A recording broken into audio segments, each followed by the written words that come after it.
आपने एक अपराधी को अदालत में निर्दोष साबित कर दिया, लेकिन उसके गुनाहों से सारी दुनिया वाकिफ है। मैं ऐसे पेशे में नहीं रह सकता। मुझे नहीं जाना इंग्लैंड, नहीं करनी वकालत। शायद ऐसा ही कुछ के.एन. सिंह जी ने उस वक्त अपने पिता से कहा होगा। आज कहानी कही जाएगी the gentleman villain K. N.. Singh की, जिनका पूरा नाम था कृष्ण निरंजन सिंह। और आज इनके बारे में बहुत ही शानदार जानकारियां हम आपके साथ साझा करेंगे। 1 सितंबर 1908 को देहरादून में के.एन. सिंह का जन्म हुआ था। इनकी शुरुआती पढ़ाई लिखाई देहरादून के कर्नल ब्राउन स्कूल से हुई थी।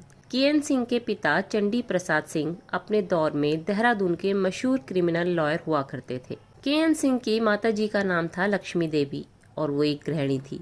किसी जमाने में के.एन. सिंह जी का खानदान जागीरदारों का खानदान हुआ करता था, लेकिन अंग्रेजों ने उनकी जागीरदारी छीन ली थी। 6 भाई बहनों में के.एन. सिंह सबसे बड़े थे। के.एन. सिंह के छोटे भाई रणेश्वर सिंह अपने पिता की ही तरह वकील थे। उनसे छोटी थी एक बहन जिसका नाम था शिवरानी। उनकी शादी गुरुदत्त बिश्नोई से हुई थी, जो पेशे से इंजीनियर थे। शिवरानी जी अपने पति संग कोलकाता में रहती थी। के.एन. सिंह के चौथे नंबर के भाई का नाम था रिपुदमन सिंह। वो यूपी रोडवेज में काम करते थे, जबकि 5वें नंबर के भाई विक्रम सिंह काफी समय तक फिल्म फेयर मैगजीन के एडिटर और सेंसर बोर्ड के चेयरमैन रहे थे। सबसे छोटे भाई पूरण सिंह भी वकील थे। के.एन. सिंह ने लखनऊ से लैटिन विषय में सीनियर कैम्ब्रिज पास की थी। पिता चाहते थे कि इन्हें बैरिस्टर की पढ़ाई करने इंग्लैंड भेजा जाए, इसलिए इन्हें लैटिन विषय दिलाया गया था। लेकिन एक दिन के.एन. सिंह ने वकालत करने इंग्लैंड जाने से इनकार कर दिया, और वो इसलिए क्योंकि इनके पिता ने एक खूंखार अपराधी को अदालत में निर्दोष साबित कर दिया था। उस घटना ने के.एन. सिंह जी को इतना निराश किया कि वकालत के पेशे उन्हें बेकार लगने लगे। कहा जाता है कि के.एन. सिंह के पिता ने जिस अपराधी को अदालत में शरीफ साबित किया था, वो सुल्ताना डाकू था।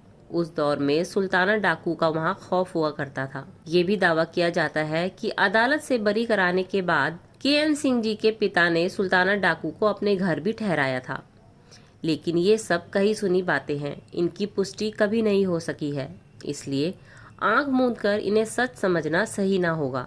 इन्हें फिलहाल अफवाह ही माना जाना चाहिए। उन्हें अपनी बहन की देखभाल के लिए कोलकाता जाना पड़ा। के.एन. सिंह की बहन की आंखों का ऑपरेशन हुआ था, जबकि उस वक्त उनके पति इंग्लैंड में थे। कोलकाता में ही के.एन. सिंह जी की मुलाकात पृथ्वीराज कपूर से हुई थी। पृथ्वीराज कपूर इनके पारिवारिक मित्र भी थे। पृथ्वीराज कपूर से हुई उस मुलाकात ने ही के.एन. सिंह के जीवन को एक नए मोड़ पर लाकर खड़ा कर दिया। हुआ कुछ यूं कि पृथ्वीराज कपूर के जरिए के.एन. सिंह की जान पहचान देवकी बॉस से हुई, जो उस दौर में कलकत्ता फिल्म इंडस्ट्री का बहुत बड़ा नाम हुआ करते थे। देवकी बॉस फिल्म डायरेक्टर थे। जिन दिनों के.एन. सिंह से उनकी मुलाकात हुई थी, उन्हीं दिनों वो ईस्ट इंडिया फिल्म कंपनी के बैनर तले सुनहरा संसार नामक एक फिल्म बना रहे थे। के.एन. सिंह की शख्सियत और बातचीत करने के उनके ढंग से देवकी बोस बहुत प्रभावित हुए। देवकी बोस ने के.एन. सिंह को सुनहरा संसार फिल्म में डॉक्टर के एक छोटे से रोल के लिए साइन कर लिया। सालों पहले अपने एक इंटरव्यू में के.एन. सिंह ने बताया था कि 9 सितंबर 1936 वो तारीख थी जिस दिन उन्होंने पहली दफा कैमरे का सामना किया था। सुनहरा संसार फिल्म साल 1936 में रिलीज हुई थी। इसे हिंदी में सुनहरा संसार व बांग्ला में सोनार संसार नाम से रिलीज किया गया था। यूं इस तरह के.एन. सिंह जी के फिल्मी करियर का आगाज हो गया। उसके बाद के.एन. सिंह ने कोलकाता की कुछ और फिल्मों में काम किया, जो मॉडर्न इंडिया टॉकीज के बैनर तले बनी थी। अनाथ आश्रम व विद्यापति, जो न्यू थिएटर्स में बनाई गई थी, और मिलाप, जिसे मोती महल थिएटर्स ने बनाया था। मिलाप के डायरेक्टर थे A.R. कारदार। मिलाप के एक सीन के लिए के.एन. सिंह को 4 पन्नों का एक डायलॉग दिया गया था, जो उन्होंने एक ही टेक में एकदम सही बोल दिया। कारदार के.एन. सिंह की उस प्रतिभा से बहुत खुश हुए।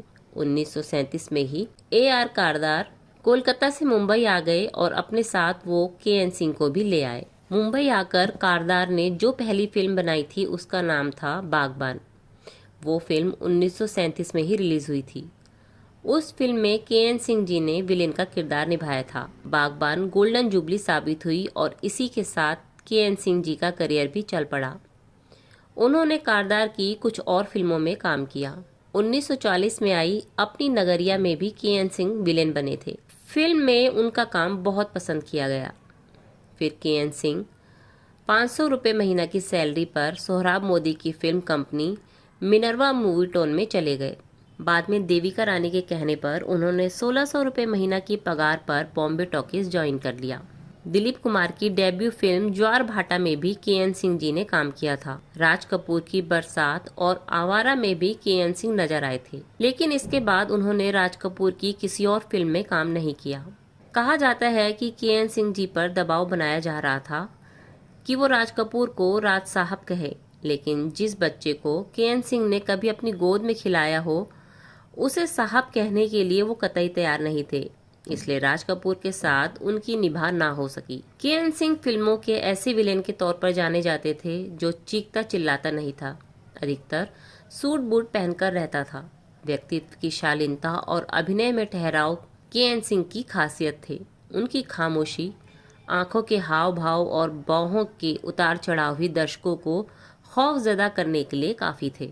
उनके डायलॉग्स में किसी तरह के अपशब्द नहीं होते थे। उस दौर में वो अपनी तरह के इकलौते विलेन थे, इसलिए लोग उन्हें जेंटलमैन विलेन कहते थे। 60 साल लंबे अपने करियर में के.एन. सिंह जी ने तकरीबन 250 फिल्मों में काम किया था। मिड 70s से के.एन. सिंह अधिकतर फिल्मों में गेस्ट और कैमियो रोल निभाते नजर आए। बताया जाता है कि के.एन. सिंह जी की फिल्मों में दिलचस्पी कम होने लगी थी। इसके बावजूद भी कुछ निर्माता निर्देशक सिर्फ इसलिए उनके लिए खास तौर पर रोल लिखवाते थे क्योंकि फिल्म इंडस्ट्री में उनका सम्मान और दबदबा हमेशा बना रहा।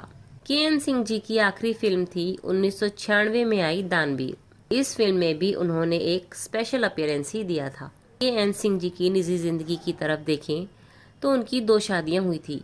उनकी पहली पत्नी, जो कि एक विश्नोई परिवार की बेटी थी, वो शादी के कुछ समय बाद गुजर गई थी। के.एन. सिंह जी ने दूसरी शादी चांद रानी जी से की थी, जो नेपाली मूल की थी। के.एन. सिंह जी की अपनी कोई संतान नहीं थी। अपने छोटे भाई विक्रम सिंह के बेटे पुष्कर को ही उन्होंने गोद ले लिया था। पुष्कर जी की सगी नानी, यानी उन्हें जन्म देने वाली माँ की माँ, शहीद भगत सिंह के साथ ही शहीद सुखदेव जी की बहन थी। जीवन के आखिरी सालों में के.एन. सिंह जी को दिखाई देना बिल्कुल बंद हो चुका था और फिर 31 जनवरी साल 2000 को 92 साल की उम्र में के.एन. सिंह जी का निधन हो गया।